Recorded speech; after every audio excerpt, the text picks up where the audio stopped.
Yang terakhir, Bapak, ya, saya ingin sering diskusi soal bentuk-bentuk operasi.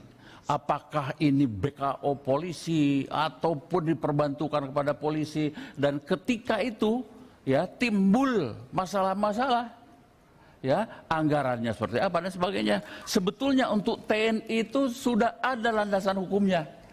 Saya ingin sampaikan ya, dalam Undang-Undang Nomor 34 Tahun 2004 Pasal 7, ya saya sebutkan ayat 1.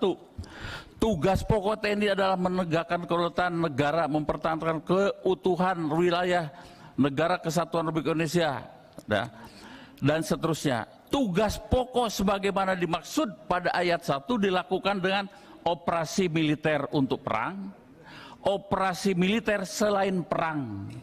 Nah, operasi militer selain perang itu mulai dari mengatasi gerakan separatis bersenjata. Jadi tidak usah Bapak menunggu perpres, tidak usah menunggu kita menjadi pembantunya polisi, tidak usah.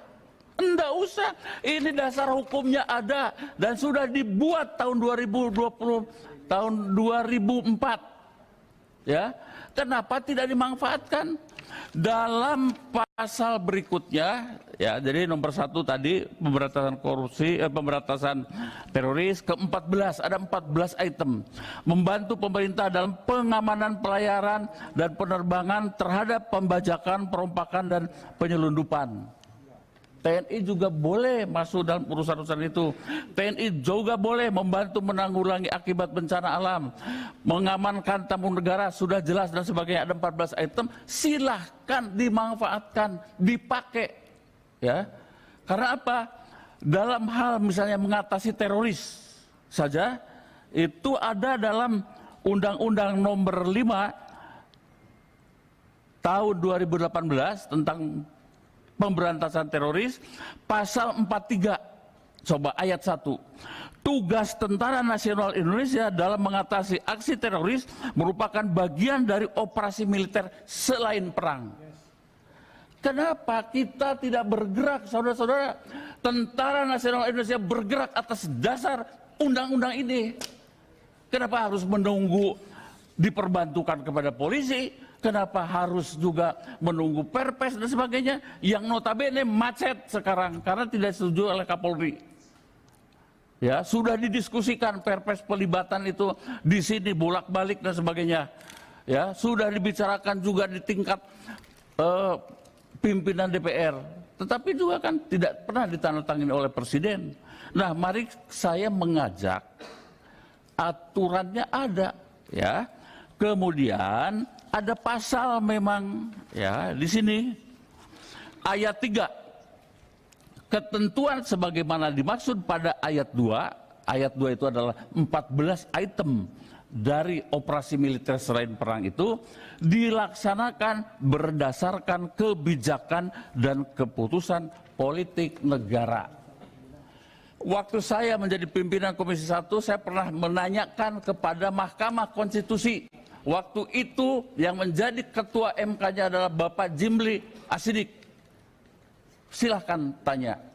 Menurut beliau, yang dimaksud dengan ketentuan sebagaimana dimaksud pada ayat 2 dilaksanakan berdasarkan kebijakan dan keputusan politik negara. Jadi tinggal ya, apakah itu Menhan atau Panglima TNI atas nama Presiden datang ke DPR, dalam hal ini Komisi 1, berdiskusi memaparkan rencana operasi itu. Tujuannya apa? Durasinya berapa? Wilayahnya di mana? Dan kemudian meminta anggarannya. Begitu. Kita tidak perlu nebeng-nebeng lagi ke angkatan lain. Ini ada dasar hukumnya, mari kita manfaatkan itu, kita gunakan itu. Tinggal apa masalahnya? Keberanian untuk lapor kepada Bapak Presiden, kemudian siapapun, apakah Menhan atau Panglima TNI, datang ke Komisi 1 dan paparan menyampaikan itu. Ini menurut hemat saya harus dimanfaatkan seperti itu. Tidak usah berbelit-belit. Saya dengar ini, kita harus perlu undang-undang Kamnas, lama. Kita harus perlu ya perpres soal pelibatan TNI. Sudah 2 tahun nggak turun-turun. Iya, sudah penempatan ini saja. Sama seperti rapat.